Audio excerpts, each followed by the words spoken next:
औज़ुबिल्लाहिमिनश्शैतानिर्रजीम बिस्मिल्लाहिर्रहमानिर्रहीम। Part 2 acid base and salt chapter का आज हम पढ़ेंगे।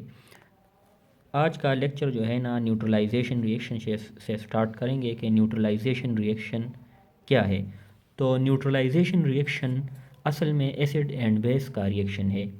Salts can be formed by reacting an acid with an alkali. Acid जो है ना वो अल्कली के साथ रिएक्ट करके हमें साल्ट देगा और वाटर देगा। इसका जो एसिड और बेस का रिएक्शन हो जाए तो हमारे साथ प्रोडक्ट में साल्ट बनेगा और वाटर बनेगा। तो ये एक न्यूट्रलाइजेशन रिएक्शन है, मतलब एसिड और बेस दोनों जो है ना न्यूट्रलाइज हो जाते हैं। The reaction between an acid and an alkali is called neutralisation. Acid और बेस के दरमियान रिएक्शन को जो है ना हम न्यूट्रलाइजेशन रिएक्शन कहते हैं। तो जैसा कि मैंने यहाँ पर एक्सप्लेन किया कि इस रिएक्शन का प्रोडक्ट क्या होगा, साल्ट होगा NaCl and water. Salt and water होगा। For example when hydrochloric acid, ये एक एसिड है HCl, with sodium hydroxide NaOH। Na जो है ना ये सोडियम है और OH hydroxide. So sodium hydroxide और हाइड्रोक्लोरिक एसिड रिएक्शन करके हमें क्या देगा, NaCl, साल्ट एंड वाटर देगा। इसके बाद सेकंड लेक्चर यहाँ पर इंडिकेटर्स है। The compound that are use to identify acid and alkalis are called indicators.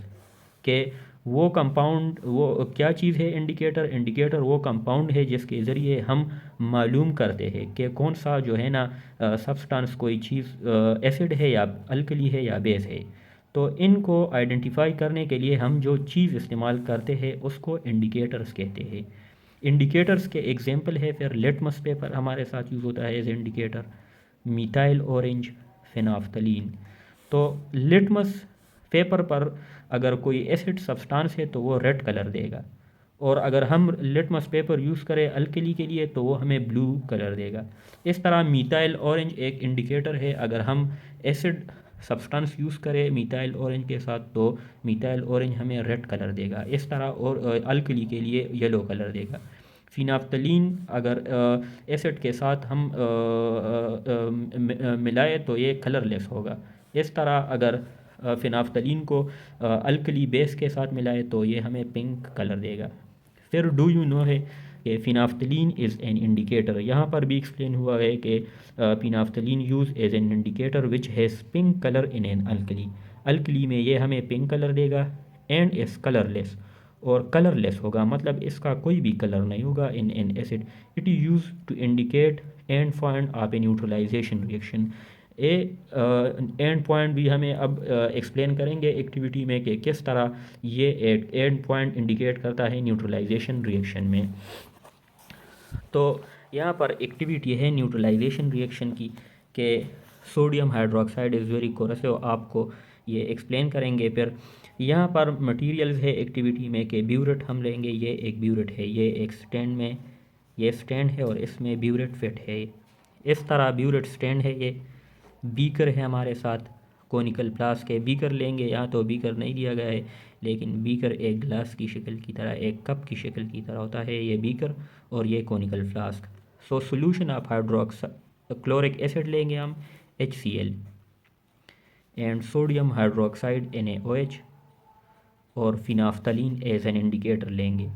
सो आपने ब्यूरेट को ब्यूरेट स्टैंड के साथ फिट करना है और ब्यूरेट में जो है ना आपने HCl डालना है। इसमें जो है ना आपने क्या डालना है, HCl।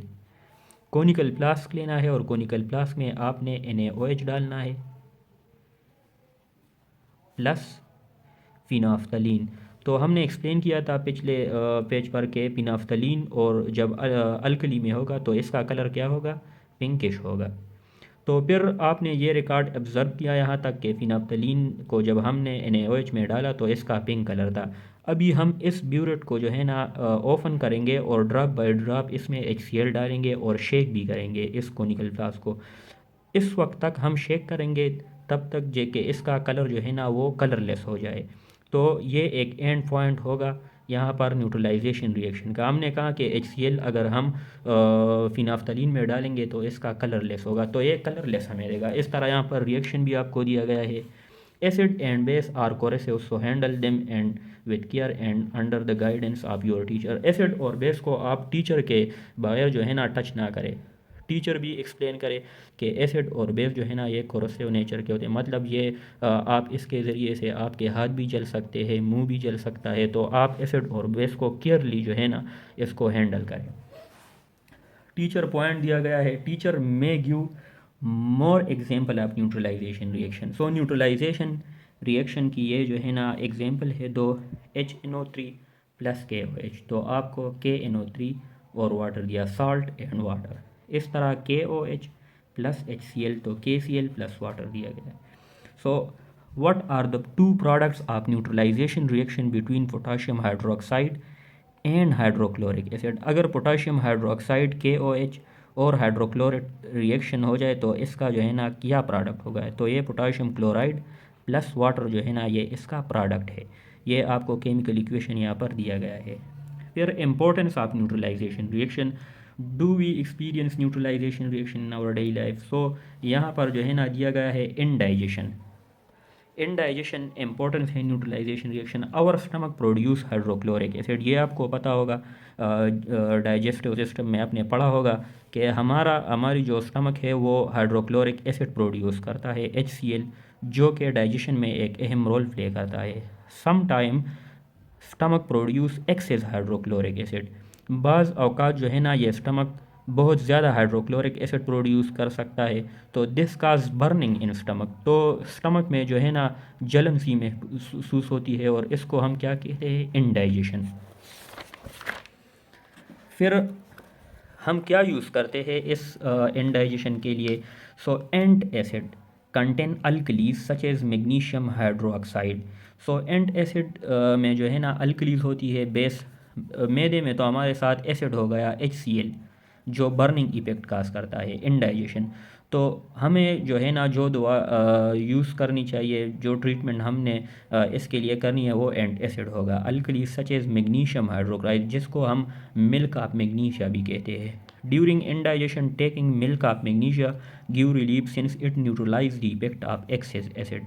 तो आपने यहाँ पर आपने जो है ना मिल्क ऑफ मैग्नीशिया ले ली, तो ये न्यूट्रलाइजेशन मतलब इसका इफेक्ट कैंसिल हो जाएगा, तो आपको रिलीफ हासिल होगा। इसके बाद सेकंड जो इम्पोर्टेंस है न्यूट्रलाइजेशन रिएक्शन की वो वास्प स्टिंग है। When a wasp sting you it injects an alkali, तो आपको ये एक दिया गया है मक्खी, तो आप ये जब काटती है तो ये इंजेक्ट करती है अल्कली को in your skin. This cause burning pain and swelling in your skin, तो ये जलन और पेन जो है ना और स्वेलिंग और सूजन जो है ना आपके स्किन में हो जाती है। तो you can neutralise its effect, इसकी इफ़ेक्ट को न्यूट्रलाइज़ करने के लिए, इस अल्कली की इफ़ेक्ट को न्यूट्रलाइज़ करने के लिए आपने जो है ना एसिड डालना है, विनीगर आपने इसके ऊपर रब करना है ताकि इसका इफ़ेक्ट जो है ना न्यूट्रलाइज हो जाए और इसकी जो बर्निंग है, पेन है और स्वेलिंग ये ख़त्म हो जाए। इस तरह थर्ड इम्पोर्टेंस जो है ना वो आंट और बी स्टिंग है। When an ant or a bee sting you it injects an acid.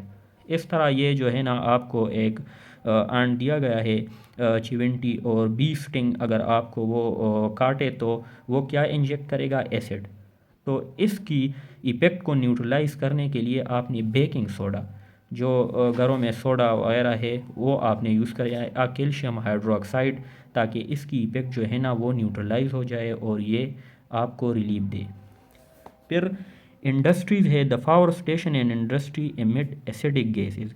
Fourth importance neutralisation reaction की है कि फॉरेस्टेशन एंड इंडस्ट्रीज़ वो क्या एमिट करते हैं? Acidic gases such as sulphur oxide and nitrogen dioxide. These gases are harmful for our body if inhaled. अगर आप इन gases को इनहेल करें तो ये हार्मफुल हो सकती, क्योंकि ये एसिड्स है। These gases are treated with an alkali calcium oxide to neutralize and reduce their harmful effects. So in gases को हमें ट्रीट करना चाहिए कैल्शियम ऑक्साइड के साथ, ताकि इनकी जो हार्मफुल इफेक्ट है वो ख़त्म हो जाए। फिर फिफ्थ इम्पोर्टेंस जो है न्यूट्रलाइजेशन रिएक्शन की वो टूथ डिके है।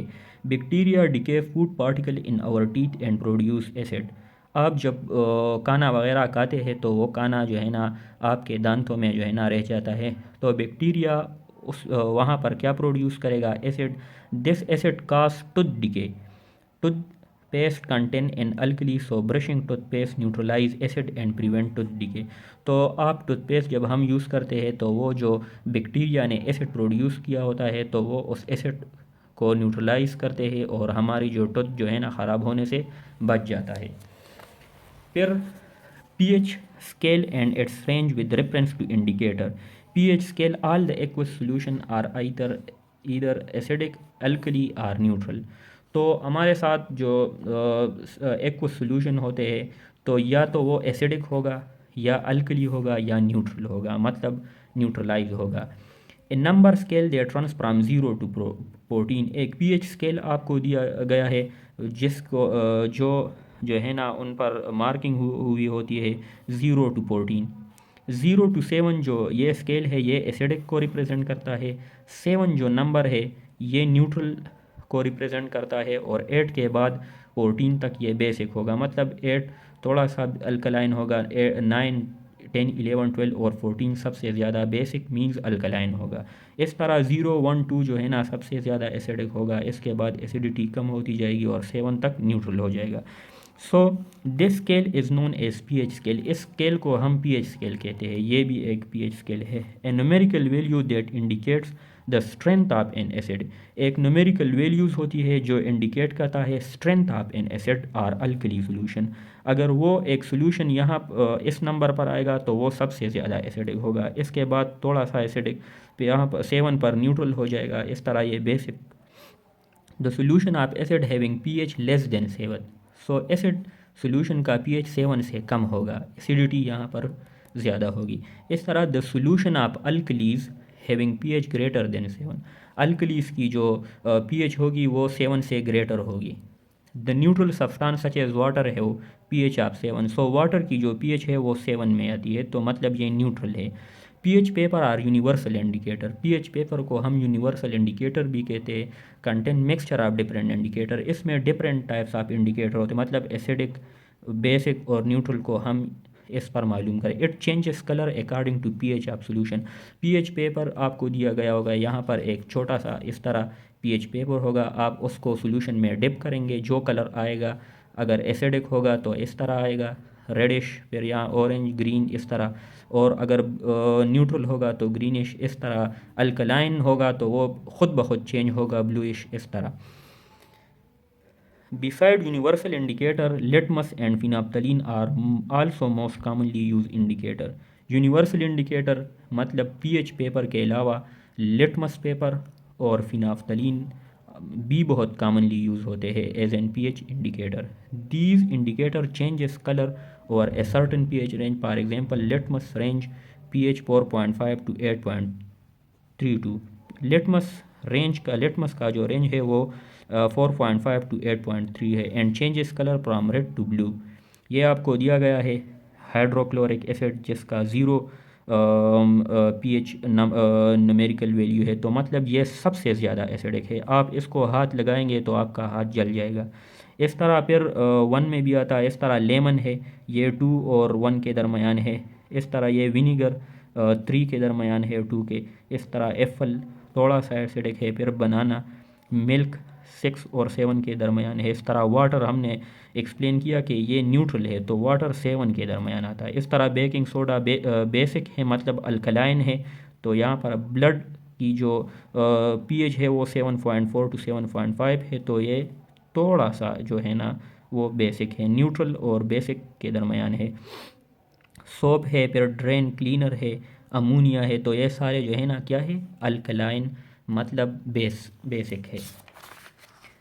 यहाँ पर आपको एक्टिविटी दिए गए हैं, आपने ये जो है ना क्लास में हल करने हैं। आपको पीएच पेपर दिया गया होगा और आपको डिफरेंट सॉल्यूशन दिए गए होंगे, HCl, H2SO4, NaOH, KOH, distal water, और तो आपने पीएच पेपर को लेना है और उस सॉल्यूशन में डिप करना है। मतलब मुख्तलिफ बीकर होंगे, HCl का अपना बीकर होगा, H2SO4 का, NaOH का, KOH का, तो आपने कलर यहाँ पर लिखना है और वैल्यू है। जिस तरह हमने एक्सप्लेन किया कि डिस्टिल वाटर का पीएच क्या है, न्यूट्रल है तो 7 है, आपने इस तरह नंबरिंग यहाँ पर HCl की जो है ना वैल्यू पीएच वैल्यू 0 है, या 1 के दरमियान है, इस तरह H2SO4 की 1 है, तो आपने यहाँ पर नंबरिंग लिखना है और यहाँ पर कलर, पीएच पेपर का कलर लिखना है।